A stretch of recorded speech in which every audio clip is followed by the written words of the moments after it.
Shalom dan selamat pagi jemaat kekasih Tuhan.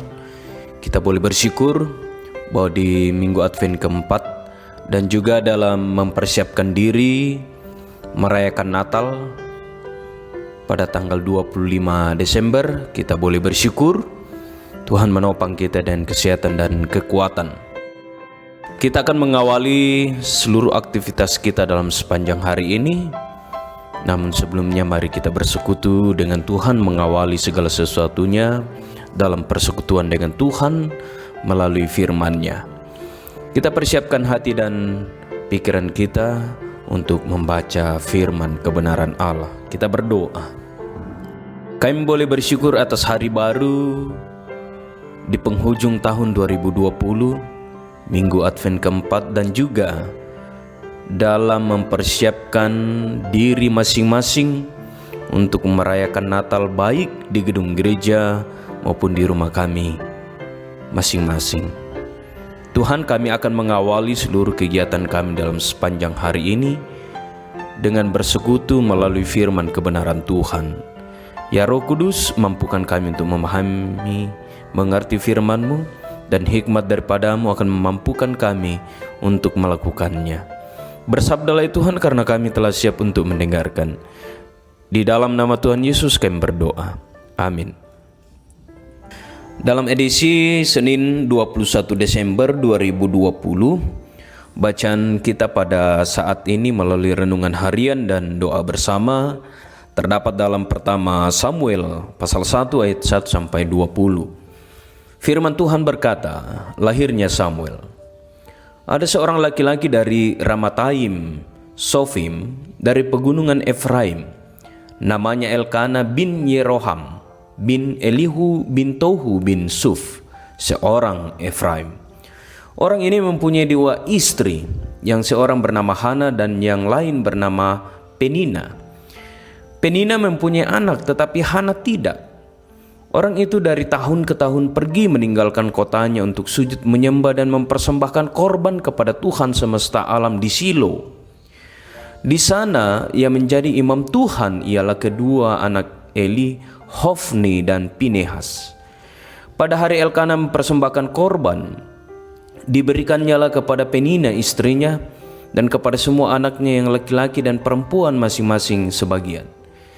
Meskipun ia mengasihi Hana, ia memberikan kepada hanya satu bagian, sebab Tuhan telah menutup kandungannya. Tetapi madunya selalu menyakiti hatinya supaya ia gusar, karena Tuhan telah menutup kandungannya. Demikianlah terjadi dari tahun ke tahun.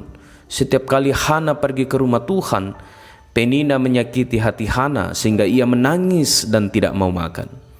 Lalu Elkana suaminya berkata kepadanya, Hana, mengapa engkau menangis? Dan mengapa engkau tidak mau makan?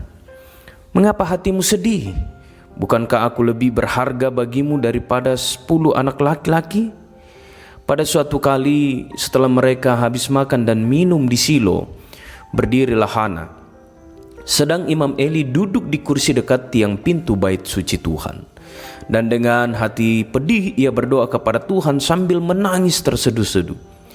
Kemudian bernasarlah ia, katanya, Tuhan semesta alam, jika sungguh-sungguh engkau memperhatikan sengsara hambamu ini dan mengingat kepadaku dan tidak melupakan hambamu ini, tetapi memberikan kepada hambamu ini seorang anak laki-laki, maka aku akan memberikan dia kepada Tuhan untuk seumur hidupnya, dan pisau cukur tidak akan menyentuh kepalanya. Ketika perempuan itu terus-menerus berdoa di hadapan Tuhan, maka Eli mengamat-amati mulut perempuan itu. Dan karena Hana berkata-kata dalam hatinya dan hanya bibirnya saja bergerak-gerak, tetapi suaranya tidak kedengaran, maka Eli menyangka perempuan itu mabuk. Lalu kata Eli kepadanya, berapa lama lagi engkau berlaku sebagai orang mabuk? Lepaskanlah dirimu daripada mabukmu. Tetapi Hana menjawab, bukan tuanku. Aku seorang perempuan yang sangat bersusah hati. Anggur ataupun minuman yang memabukkan tidak kuminum, melainkan aku mencurahkan isi hatiku di hadapan Tuhan.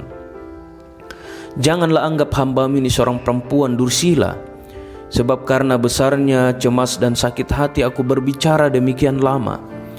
Jawab Eli, pergilah dengan selamat, dan Allah Israel akan memberikan kepadamu apa yang engkau minta daripadanya. Sesudah itu berkatalah perempuan itu, biarlah hambamu ini mendapat belas kasihan daripadamu. Lalu keluarlah perempuan itu, ia mau makan dan mukanya tidak muram lagi. Keesokan harinya bangunlah mereka itu pagi-pagi, lalu sujud menyembah di hadapan Tuhan. Kemudian pulanglah mereka ke rumahnya di Rama. Ketika Elkana bersetubuh dan Hana istrinya, Tuhan ingat kepadanya. Maka setahun kemudian mengandunglah Hana dan melahirkan seorang anak laki-laki. Ia menamai anak itu Samuel, sebab katanya, aku telah memintanya daripada Tuhan. Demikianlah firman Tuhan yang kita baca pada pagi hari ini, dan yang disebut berbahagia ialah kita yang mendengarkan, merenungkan dan mau melakukannya di tengah-tengah kehidupan kita. Nakilalay puang tu palakunna taunna. Tuhan mengingat permohonan umatnya. Ya matutu garonto na paananungan lan temelambi totemo bu tulamay pa basanta. Kombongan masalo na puang matua, tontong siara ka takanasay kumua, iya tu pangandota, nakilalay siya na pebali puang. Ta siara ka anna mukun mo moro penaanta mengkaraapa siya mengkamoya langan puang belana disanga kumua, tang nakilalay mo siya tang napebali mo puang tu paapalakunta lan pasambayangan.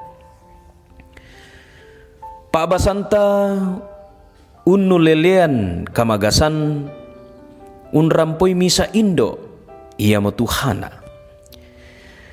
Manasa mandu mapadi belana napaadiki sang lentekena iya mo tu penina. Disabu udika atau tangkeangga atu yato sabata enak anak. Ba atu biasa na pokada tau tamanang. Pus sakaduka tumuanena siyambe ni Elkana untiroy.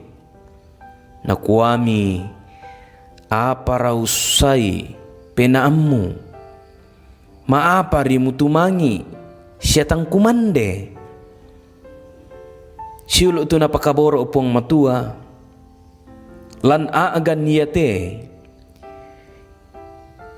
Ia Tuhana si tuang tangi tang maarang na mengkamoy masambayang umbarakan isipenan na lako puang siya mangalonan lako puang na kuwa iya mi kilalay na o puang mi ben na abati anna piyayato laku sorong lako kalemi siya taan na laurumbui pekuuku tu ulunna mangkato napasak kito mina Eli nakuha nakapenomban na morato Israel ungkamasayang ko tumupalakunna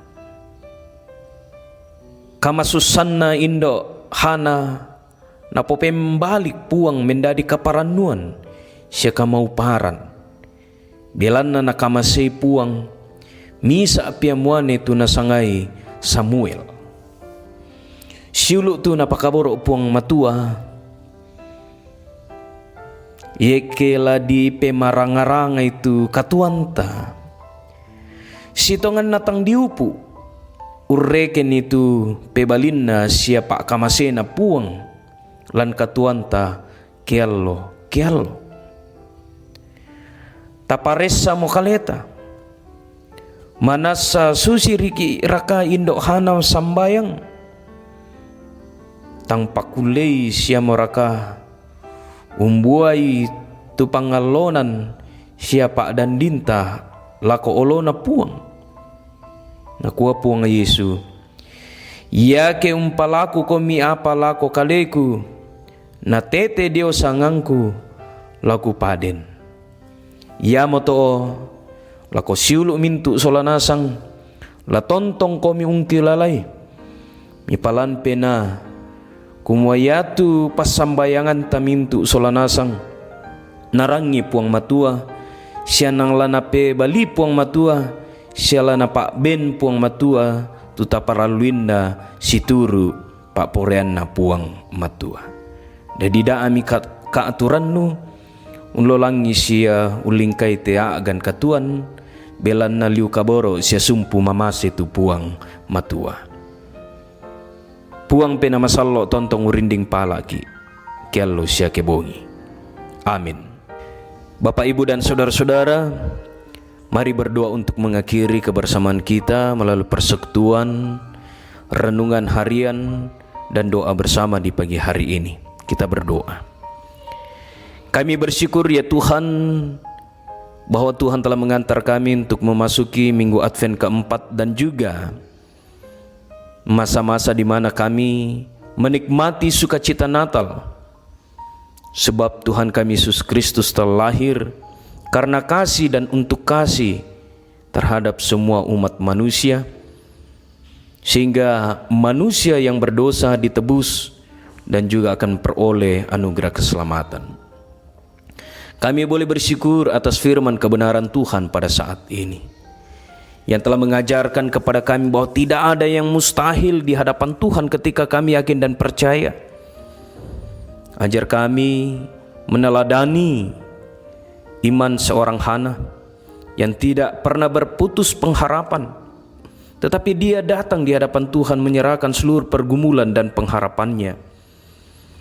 Dan benarlah bahwa Tuhan kasih adanya, Tuhan menjawab pergumulan dan mengangkat beban, mengubahnya menjadi sukacita. Ajar kami selalu percaya atas janji, atas kasih-Mu Tuhan, bahwa Tuhan akan memberikan apa yang kami perlukan tepat pada waktunya. Hamba-Mu datang mendoakan seluruh jemaat kekasih Tuhan dalam aktivitas pekerjaan mereka. Lindungi, kasihi, dan naungi mereka ya Tuhan, serta topanglah mereka, sehingga seluruh jemaat Tuhan akan tetap menikmati pekerjaan mereka, aktivitas mereka dalam naungan dan perlindungan Tuhan. Dan biarlah dari pekerjaan dan usaha itu mendatangkan berkat di tengah-tengah kehidupan mereka yang asalnya daripada Allah, sehingga mereka akan menikmatinya, mengelolanya, dan kembali dipakai untuk bersyukur kepada Tuhan. Berkati jemaat Tuhan dalam seluruh harapan dan kerinduan mereka untuk kehidupan yang lebih baik, dalam mempersiapkan masa depan anak-anak, bahkan keluarga. Tuhan tolong dan Tuhan berkati. Hamba-Mu datang mendoakan seluruh keberadaan anggota jemaat Tuhan, baik yang berada di kota Bontang maupun yang di luar kota Bontang, baik yang bekerja, berjuang mencari pekerjaan, berjuang melalui bangku pendidikan. Tuhan tolong dan Tuhan berkati, sehingga mereka tetap aman dalam lindungan kasih Tuhan. Berdoa untuk jemaat Tuhan yang berada dalam kelemahan tubuh, baik yang dirawat di rumah maupun yang dirawat di rumah sakit. Nyatakanlah kuasa kasih dan mujizat-Mu ya Tuhan, sehingga melalui doa bersama pada saat ini, Tuhan akan berkenan menjamah tubuh saudara-saudara kekasih kami yang berada dalam kelemahan tubuh. Dan Tuhan memberkati para medis, obat-obatan, makanan, minuman, serta perawatan, sehingga dari dalamnya Tuhan akan menyatakan kesembuhan bagi saudara-saudara kami yang sakit. Berdoa ya Tuhan untuk seluruh kegiatan dalam 1 minggu terjelang ke depan, dalam mempersiapkan diri merayakan Natal melalui ibadah jemaat, baik Natal keluarga maupun Natal jemaat, dan juga dalam ibadah kunci tahun. Tuhan memberkati kami semua, Tuhan menolong kami, sehingga semua apa yang kami rindukan, rencanakan untuk hormat dan kemuliaan nama Tuhan boleh berkenan di hadapan Tuhan dan boleh terlaksana dengan baik. Karena itu kami mohon belas kasih Tuhan untuk menganugerahkan, menjaga kami dengan kesehatan dan kekuatan, menjauhkan kami dari penyakit, terutama dari wabah COVID-19. Bapa di sorga, berkati setiap pergumulan anggota jemaat. Ubahlah, berkenanlah menjadikan pergumulan itu menjadi sebuah sukacita di tengah-tengah kehidupan yang terjalani. Berdoa untuk seluruh jemaat Tuhan yang sementara melakukan perjalanan ke berbagai daerah maupun pulang kampung. Kiranya Tuhan tetap menjaga, melawat mereka dalam perjalanan sehingga boleh tiba dan selamat tanpa berkekurangan sesuatu apapun. Juga berdoa untuk duka cita yang dialami oleh beberapa majelis jemaat. Kiranya Tuhan mengubah duka cita itu menjadi sukacita, sehingga tiba harinya mereka akan memakamkan jenazah orang tua keluarga mereka dalam sebuah pengharapan bahwa mereka pun akan dibangkitkan ketika Yesus datang kali kedua. Kami bersyukur ya Tuhan bahwa makna Natal mengajarkan kepada kami bahwa Tuhan akan selalu beserta dengan kami dalam menjalani pergumulan karena wabah COVID-19. Kami diajar melalui Natal pada saat ini bahwa Tuhan sekali-kali tidak meninggalkan kami, tetapi Tuhan selalu ada menyertai dan menolong serta menuntun kehidupan kami. Bapa di surga, inilah doa kami. Jaga dan peliharakanlah kami dalam seluruh aktivitas dalam sepanjang hari ini. Ampuni dosa kami ya Tuhan, dengarkan kami yang datang kepadamu. Di dalam anak Yesus Kristus itulah Tuhan dan Juru Selamat kami yang hidup. Amin. Saudara-saudara, demikianlah persekutuan kita di pagi hari ini melalui renungan harian dan doa bersama Gereja Toraja Jemaat Efrata Bontang. Selamat menikmati kasih karunia Tuhan, selamat menikmati Natal 25 Desember 2020 dan selamat menyongsong tahun baru 1 Januari 2021. Tuhan beserta kita. Shalom.